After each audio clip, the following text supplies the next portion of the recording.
السلام علیکم ورحمۃ اللہ وبرکاتہ۔ معزز سامعین و ناظرین، کیسے ہیں آپ سبھی حضرات؟ امید ہے خیریت و عافیت کے ساتھ ہوں گے۔ ماہ سفر شروع ہے، سفر کا مہینہ شروع ہے، اور سفر کے مہینے میں ایک 13 تاریخ آتی ہے جسے 13 تیزی کے نام سے کچھ لوگ یاد کرتے ہیں۔ آپ اگر یوٹیوب پر جائیں گے تو بہت سارے علماء کے ویڈیوز موجود ہیں جس میں وہ 13 تیزی کے بارے میں کہہ رہے ہیں کہ اس کی کوئی حقیقت نہیں ہے، اور بعض ایسے ویڈیوز بھی مل جائیں گے جس میں کہ 13 تیزی کے متعلق اس دن سے بچنے کے لیے، اس دن کی منحوسیت سے بچنے کے لیے کچھ اپائے بتا رہے ہیں۔ اور جہاں پر آپ گوگل میں سرچ کریں گے تو 13 تیزی کے بارے میں کچھ یوں معلومات گوگل سے بھی آپ کو حاصل ہوں گی، ذرا اسے غور سے سنیے۔ اسلام میں 13 تیزی کیا ہے؟ سفر کے پہلے 13 دن، خاص طور پر اس مہینے کی 13 تاریخ جسے 13 تیزی کے نام سے جانا جاتا ہے، اس 13 تاریخ کو اشب یا ابشکن مانا جاتا ہے۔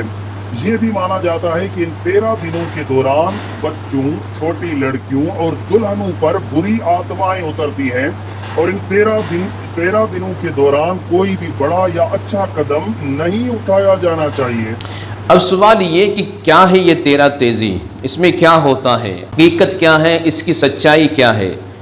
ان ساری باتوں کا ہم خلاصہ کریں گے، اس کا جواب ضرور ہم حاصل کریں گے۔ آئیے پہلے کچھ ویڈیوز کو دیکھ لیتے ہیں تاکہ ہمیں پتہ چل جائے کہ 13 تیزی ہے کیا چیز۔ آئیے ویڈیوز کو دیکھتے ہیں۔ سفر کی نعوست کو دور کرنے کا ایک عمل۔ سفر علماء کے نزدیک نعوست کے اعتبار سے مشہور ہے، لہذا اس کی نعوست کو دور کرنے کے لیے آپ صدقہ، لہذا کسی قسم کی نعوست کو دور کرنے کے لیے صدقے سے بہتر کوئی چیز نہیں ہے۔ لہذا ماہ سفر کی ابتدا میں آپ صدقہ دے دیں گے تو خداوند عالم پورا مہینہ آپ کو ہر قسم کی نعوست سے محفوظ رکھے گا۔ اس 2024 سفر کا صدقہ 4 چیزوں کا ہے۔ حسب توفیق مچھلی، اگر دامن وسعت ہے تو بڑی مچھلی، اگر دامن وسعت کم ہے تو چھوٹی مچھلی، لیکن وہ مچھلی کٹی ہوئی نہ ہو۔ دوسرا صدقہ حسب توفیق سبز سبزی، کوشش کی جائے کہ سبز سبزی پالک ہو تو بہتر ہے۔ تیسرا صدقہ پیلا اناج یعنی گندم، کوشش کی جائے کہ وہ اناج پیسا ہوا نہ ہو، ثابت اناج ہو۔ اور چوتھا صدقہ حسب توفیق گوشت، کوشش کی جائے کہ وہ گوشت سفید مرغی کا نہ ہو، 4 پیروں والے جانور کا ہو، چاہے وہ بڑے جانور کا ہو یا چھوٹے جانور کا ہو۔ اور سفر کا مہینہ بالکل کوئی خالی کا مہینہ نہیں ہے۔ یہ عورتوں کی اپنی خرافات ہے کہ جی خالی کا مہینہ ہے، اس میں 13 تاریخ منحوس ہوتی ہے، خاص طور پر کوئی منحوس نہیں ہے۔ ہمارے آقا صلی اللہ علیہ وسلم کے دور مبارکہ میں کفار اس کو منحوس کہتے تھے، اور وہ کہتے تھے کہ آسمان سے بلائیں نازل ہوتی ہیں۔ نبی کریم صلی اللہ علیہ وسلم نے ولا سفر فرما کر ان تمام بدعتوں کا قمع کیا، اور دقیانوسی پن کا اور تبہم پرستی کو ختم فرمایا۔ تمام مہینے برابر ہیں، کسی مہینے کی کوئی منحوسیت نہیں ہوتی، بلکہ یاد رکھیں کہ نحوست کا ہمارے ہاں تصور ہی نہیں ہے۔ جب بھی آسمان پر سفر کا چاند دیکھو تو 7 مرتبہ سورہ نصر پڑھ کر اپنی تمام پریشانیوں کو ختم کرنے کے لیے دعا مانگو۔ اپنی کامیابی، خوشحالی اور رزق میں برکت اور بیماریوں سے اللہ سے پناہ مانگو، کیونکہ جو انسان سفر کا چاند دیکھ کے یا سفر کی خبر سن کے 7 مرتبہ سورہ نصر پڑھ کر اللہ سے دعا مانگتا ہے تو اللہ اس کو تمام پریشانیوں سے محفوظ رکھتا ہے اور اس کی دعا فوراً قبول کر دیتا ہے۔ اور کوشش کیا کرو کہ سفر کے مہینے میں حسب توفیق اناج مستحق لوگوں میں صدقے کی نیت سے تقسیم کیا کرو۔ معزز سامعین و ناظرین، ویڈیوز کو آپ نے دیکھ لیا۔ اس میں بعض علماء کرام یوں ارشاد فرما رہے ہیں کہ 13 تیزی اس کی کوئی حقیقت نہیں ہے، اور بعض لوگ یہ کہہ رہے ہیں کہ 13 تیزی تو اسے منحوس جانا جاتا ہے، منحوس سمجھ کر اس دن کچھ اپائے کرنے کے لیے بتا رہے ہیں، کچھ صدقات و خیرات کرنے کے لیے، کچھ وظیفہ کرنے کے لیے کہا جا رہا ہے تاکہ اس دن کی منحوسیت سے بچا جائے۔ آخر میں سچائی کیا ہے؟ اسلام میں اس کے بارے میں کیا حکم ہے؟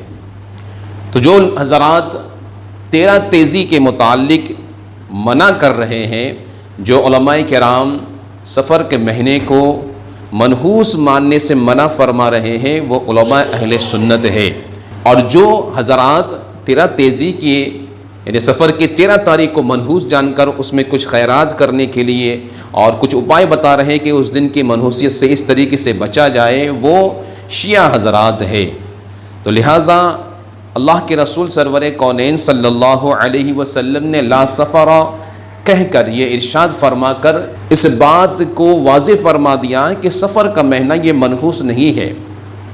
جیسے کہ آپ نے ابھی کچھ ہی دیر پہلے مفتی اکمل صاحب قبلہ کو سماعت کیا، وہ فرما رہے تھے کہ آقا کریم صلی اللہ علیہ وسلم کے زمانے میں کفار و مشرکین اسے منحوس سمجھتے تھے کہ 13 تاریخ سفر کا مہینہ بہت منحوس ہے، اس دن آسمان سے بلائیں نازل ہوتی ہے۔ اللہ کے رسول نے اس بات کو واضح طور پر ارشاد فرما دیا کہ لا سفر، سفر میں کوئی منحوسیت نہیں ہے، یہ کفار و مشرکین کا عقیدہ ہے۔ تو لہٰذا ہم اگر مسلمان ہیں اور ہم اہل سنت والجماعت کے ماننے والے ہیں تو اللہ کے رسول کے فرمان کے مطابق ہمیں بھی یہ عقیدہ رکھنا چاہیے کہ سفر کا مہینہ یہ کوئی منحوس مہینہ نہیں ہے۔ لیکن اس سے اگر عقیدہ رکھنا کہ 13 تاریخ سفر کا مہینہ کہ 13 تاریخ بہت زیادہ منحوسیت نازل ہوتی ہے، آسمان سے بلا و مصیبت نازل ہوتی ہے، اس لیے اس دن خیرات کرنا، صدقات کرنا چاہیے، تو بالکل غلط عقیدہ ہے اور ایک حرام کام کو ہم ایجاد کر رہے ہیں۔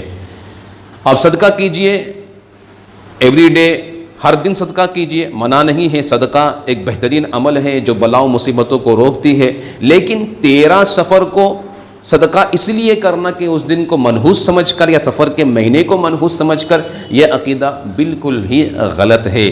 تو لہٰذا آپ سبھی حضرات سے گزارش کروں گا کہ ایسے عقیدے پر عمل کرنے سے اپنے آپ کو بچائیے، اپنے ایمان و اعتقاد کی حفاظت کیجیے، دوسرے مسلمان بھائیوں تک بھی اس ویڈیو کو شیئر کیجیے تاکہ وہ بھی اس کی حقیقت سے واقف ہو جائے۔ السلام علیکم ورحمۃ اللہ تعالی وبرکاتہ۔